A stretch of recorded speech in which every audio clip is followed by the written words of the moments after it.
Now joined by Keith Cowing. He's a former rocket scientist and editor of the NASAWatch.com. Good to see you and welcome to the show.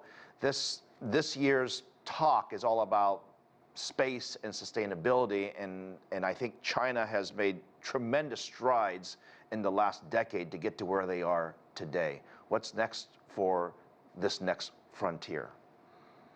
Well, it's interesting that China has now attempted and succeeded in using a ocean-borne launch system. Now, you may say, well, why do you want to put it on a boat? Well, there's two things to that. One, you can go in the middle of nowhere and launch your rockets and not have any worry about where the first stage could come down. But you can also take it down to the equator. And anything you launch from the equator, you get the benefit of the Earth's rotation, so you can launch more for your rocket with the same amount of fuel. And so when you have that ability now to take your rocket where you need to take it, or in some cases have reusable space planes, China has sort of gotten one of everything in place, and which is kind of what you need to be a truly spacefaring nation. I mean, we have seen, at least in my short lifetime, a tremendous stride in, I guess, the number of rockets being launched into space.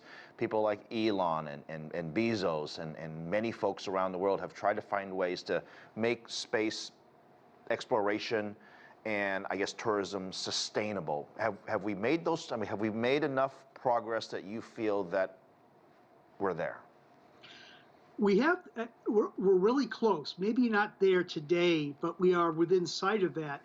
And a lot of that has to do with just having a range of ways to go into space and come back from space that are appropriate to either launching just a big robotic payload with nobody on board, or to launching rocket fuel, or to launch people, or to launch little satellites. And when you've got that whole array of things, and you know that they work and they're reliable, then you start talking about space like you talk about sending something by Federal Express from New York to, to South Africa. And indeed, Elon Musk has said, we're there when it's so boring. And I'll be honest with you, I forgot they were going to launch something yesterday because they launched 2 times on the day before that. So that says something. When it becomes routine, you kind of know that you're there. We're almost there now.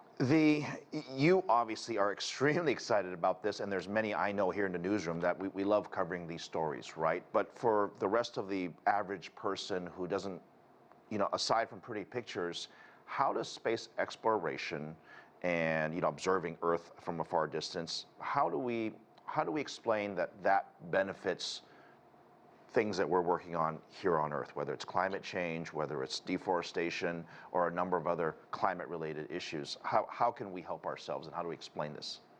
Well, you mentioned on your intro piece that the 2 satellites that were launched will help with China's navigation system. That's where, you pick up your phone and you know where you are. That tells you a lot of things. It tells you, it tells you where you are if you're lost, but it's also, like you mentioned, forest deforestation and climate change. You need to map places on the Earth and know where you need to apply either fixes to things or to, plant trees. You also need to be able to track exactly where pollution is and temperatures. So having a very accurate way of doing that around the world and having more than one system is a great benefit. But the second thing is, again, just looking back at the Earth, a lot of people don't realize that, they say, well, why do I need all those space satellites? I can watch the Weather Channel. Well, where do the pictures come from? They come from satellites in space. And I think I should add now that, this used to be when I was growing up, I'm a little older than you, it was the Soviets or the Americans, and then there were maybe the Chinese and the Europeans. Well, now you've got to ask why it is that countries like in Africa, Morocco, India's big into space. What have other countries learned that we're sort of forgetting here in the West? And it is exciting to do this. And it is a measure of one country's technological capability. But the more people that use space, it starts to become like the more people that use the ocean to send things across. Keith, just a quick question. A lot of these countries, we had a thought at least 20 years ago with the International Space Station that we were all going to work together, whether it was China, Russia, the whole world was going to work together to build sort of this fantastic ecosystem in space.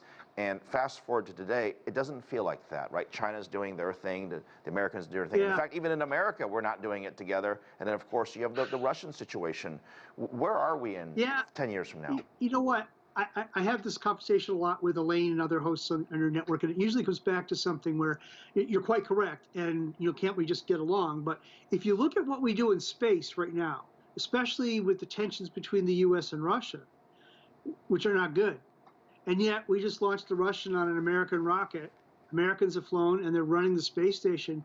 There's something about being in space, about working together in space, that makes it, for some reason, that I've yet to really understand, other than it's exciting and it's beneficial, that we're on a new frontier. People want to work together up there. And I always ask, what is it about space that we could learn about getting together, getting along with one another, that we can apply back here on Earth? I don't know if you have an answer to that. I'm trying to find it, but it's obvious to me. All right, Space is somewhat. Keith, we're going to keep working on this. It's not often we talk to a real rocket scientist, so I personally, and I think on behalf of everybody, really appreciate it. We'll Sure. talk to you again, Keith. Thank you very much, and have a good weekend.